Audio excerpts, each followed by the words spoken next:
Goldman Sachs has just raised their gold target to $2,900 an ounce by early 2025. Call the proud Americans of the Patriot Gold Group today before it's too late. Mention the Still Report and you'll always get best-in-class service from Patriots protecting patriots. Patriot Gold has the no-fee-for-life IRA, where your IRA or 401k can be in physical gold and silver on qualifying rollovers. Call 888-869-9656 for a free investor guide today. Patriot Gold Group is a Consumer Affairs top-rated gold IRA dealer 7 years in a row. Call 888-869-9656. And right now, before I forget, please like, share, and subscribe. Good afternoon. I'm still reporting on the final days of the coup. I've been wondering why the Chinese have not started their invasion of Taiwan while they still have their top Chinese asset in the White House, with virtually unlimited access to U.S. classified information. His VP is no less compromised, but she's more compromised from the Russian communism side. Old Joe was more interested in squeezing as much money as possible out of his cheat to get into the White House, but the camel is in this more because she has been supported by the World Revolution movement for decades. She's a hardcore communist. But since she's been used to having this leftist support since she was a baby, she's bereft of useful skills, like talking, for example, and couldn't last 10 minutes in office without their supportive, totalitarian, New World Order tendrils woven deep into the fabric of the mainstream media in the U.S. Last night on Newsmax, former Marine pilot Greg Kelly brought in what I consider to be the two most reliable sources on China, Gordon Chang and Air Force General Blaine Holt. China's on the verge of financial collapse, and so the Chinese Communist leadership is backed into a corner. They must go to war for a variety of reasons. I saw the other day a report that they issued that if we end up in a war with China, we cannot win, we're not strong enough. So I said to myself, assuming that's true, how stupid are you to put out a report like that? How stupid. Why would you put out a report? Then they'll say, oh, Trump is not truthful. No, I'm smart. You don't put out reports like that. And it's not true. We would kick their ass. It's not true. I love the spirit.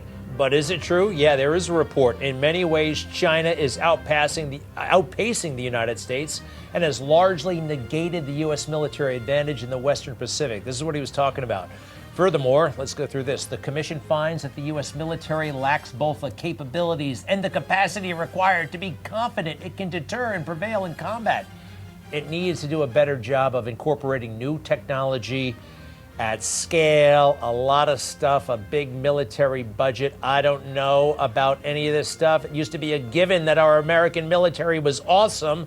We are joined now by the experts, Gordon Chang. He is the author of his latest book, Plan Red, China's Project to Destroy America. Get it, please. Very, very important. And Blaine Holt, the retired Brigadier General from the U.S. Air Force, pilot, Newsmax contributor. Both welcome, gentlemen. First of all, to you, General Holt, do you buy this, that the military has degraded to this point?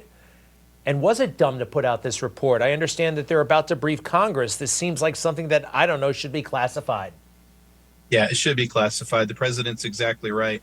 Could we beat China? Well, yeah, we can beat China. National will would take that. But the military is simply one little puzzle piece of a much bigger tapestry that this F- report missed. What about corruption in the government? What about co-opted senators, congressmen, and administration officials? What about counterintelligence? What about balloons flying overhead? What about the co-option of our country and buying farmland near military bases? They don't talk about fifth-generational warfare in this report. They certainly don't talk about all the stovepipes or letting PLA members come across our southern border to be ready to strike us at any time. Again, what about Joe Biden and his puppet master Obama, having access to top secret American intelligence for the last 15 plus years? The damage of this alone is incalculable. None of this stuff is cutting edge at all. It simply says let's reward bad behavior and give more money to a defense industrial base that lives high on the hog, but we don't get much in return. So if we're concerned about military capabilities, then we need a bargain, we need innovation, not World War II weapons for a 21st century fight. And look at this graph, if you could, E05. It shows the American military budget as a proportion of gross domestic product. Yeah, we've gone down, kind of way down according to this thing. And it makes me suspicious, actually. Gordon, maybe this is just a money grab by the military-industrial complex. See how small the budget is? We got to increase that. What do you make of that, sir? My observation. And please tell us how China views all this stuff. Well, China thinks it can win a war, which is the reason why it is engaging in all sorts of activities, despite warnings from the Biden administration, which it obviously doesn't believe. What we really need, we do need more money. We need more weapons. But the most important thing is we need senior leadership in the Pentagon that understands the nature of the challenge and the urgency. You know, they talk about 2027 in the Navy, but they just issued a contract to deactivate the Nimitz. Now, if you actually believe that we're going to be at war in 2027, you'd like to have a spare aircraft carrier at Bremerton because you're going to lose aircraft carriers in the Pacific. So you'd like to have another one. The Navy just doesn't get it at the senior leadership. The problem is pure old-fashioned American patriotism has collapsed for the most part at the general staff level. That's partially due to entrapping generals in compromising situations, or, to some, they see everyone, including the Bidens, stealing everything they can get their hands on, and knowing their retirement draws nigh, want to get their hands on some of the goodies before they check out. Then there are those who are deliberately weakening U.S. capabilities to defend Taiwan against Chinese invasion. Look at this. It took me just a few minutes to find this little gem from Stars and Stripes, the #1 newspaper for military folks. The Army has halved its watercraft fleet in the Indo-Pacific region by 50%. That's the way the Marines would resupply an invasion force by sea. I think we need a lot of new 3 and 4 stars. And if we do that, you don't need money as much. You need a fighting will. You mean they're going to be able to sink our aircraft carriers? Yes, they will be able to.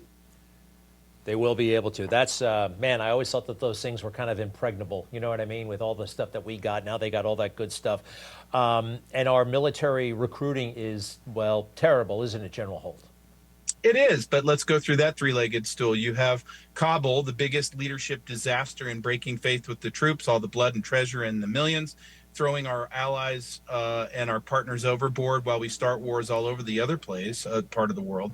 And then you've got the vaccine disaster, which injured so many, cost 8,600 their careers outright, and no one held to account the entire way through. But let's top off the crown jewel, which is what Gordon's getting at and his concerns. Woke military can't fight a war for the United States.